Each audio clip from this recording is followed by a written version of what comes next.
حضرت حسن بصری رحمۃ اللہ علیہ کی خدمت میں ایک شخص نے آ کر قحط سالی کی شکایت کی تو انہوں نے اس سے فرمایا کہ استغفار کیا کرو، یعنی اللہ تعالیٰ سے اپنے گناہوں کی معافی طلب کرو۔ دوسرا شخص آیا اور اس نے غربت و افلاس کی شکایت کی تو اس کو بھی فرمایا کہ استغفار کرو۔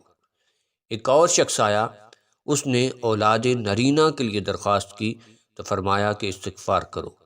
پھر ایک چوتھا شخص آیا اور اس نے اپنے باغ کے خشک ہو جانے کا ذکر کیا تو آپ نے اس سے بھی فرمایا کہ استغفار کرو۔ ان سے پوچھا گیا کہ آپ کے پاس 4 الگ الگ شکایتیں آئی ہیں لیکن آپ نے سب کو استغفار کا حکم دیا ہے۔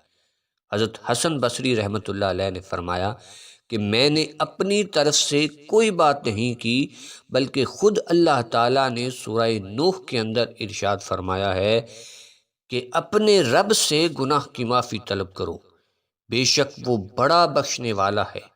آسمان سے تم پر موسلا دھار بارش برسائے گا اور تمہارے اموال اور بیٹوں میں اضافہ کر دے گا اور تمہارے لیے باغ اور نہر بنائے گا۔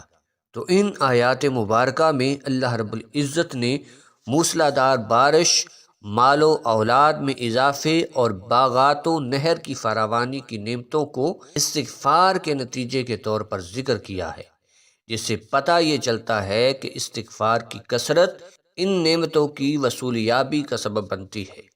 حضرت حسن بصری رحمۃ اللہ علیہ نے اسی لیے مختلف شکایتوں والے 4 اشخاص کو استغفار کا حکم دیا۔